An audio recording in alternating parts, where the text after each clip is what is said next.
Cozy Study Melon. Today we are going to read the newest chapter of the Race Sheep series. Except for that, we will also create a summer poem together. The next video will come on the 31st of July. So, let's get started with reading.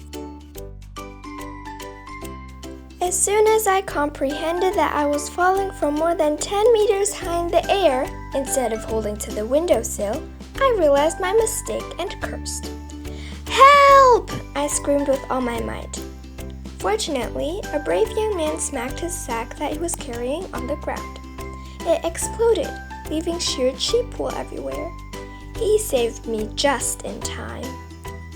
I landed in the wool with a crash.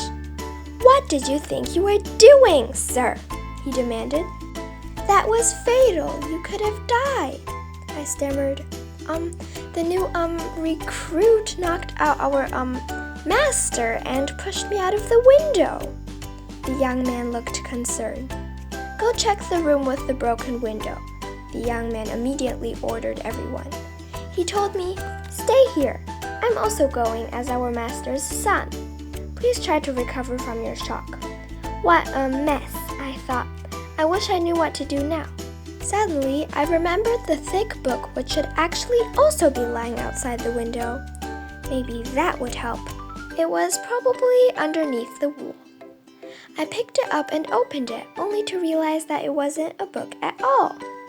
It was only a spine with a container in it. I shook the container, and soon enough, a whistle fell out of the opening along with a note. "Use this whistle of fate. Summons bonded race sheep. 5 times it will break. Misuse, then no more keep." I held the magic whistle to my dry lips and blew. The sound was deafening and long, yet Clover still appeared at my 2 feet. "Hey girl," I beamed.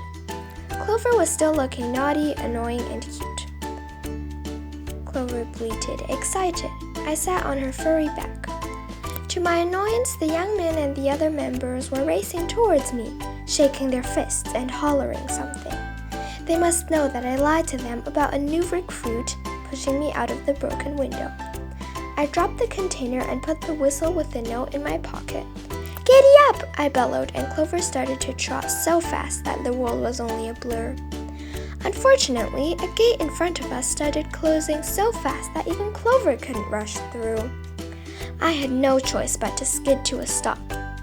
What should I do now? I thought desperately. Clover's nervous heartbeat wasn't helping. Alarmed, I jumped off her back, climbed over the wooden gate, took the whistle out of my pocket, and blew in it again. Clover materialized right in front of me. The member of the shepherd's group shouted in disbelief. They didn't seem to know about this supernatural whistle. I really wonder what will happen next in my life.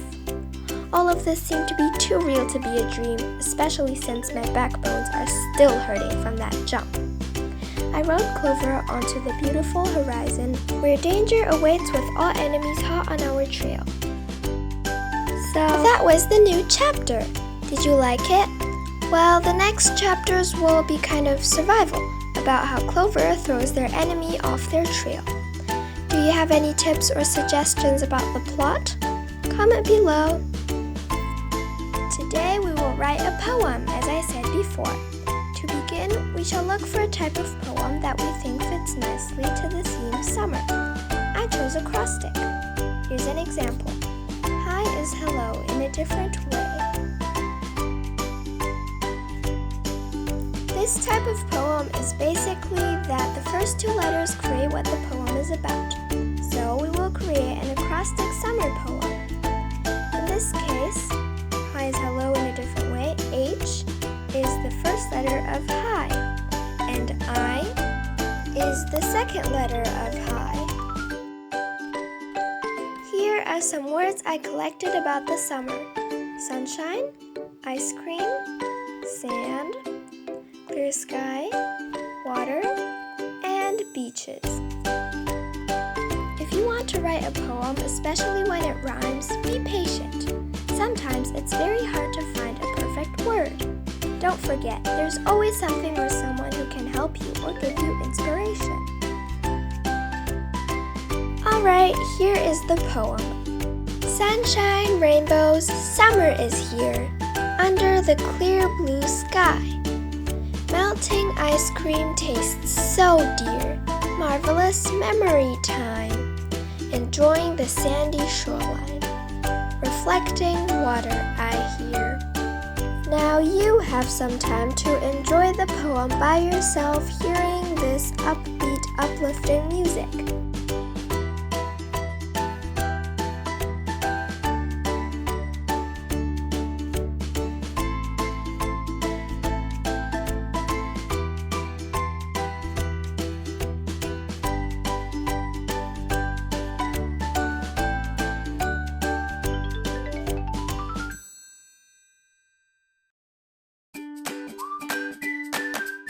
That's actually it for today.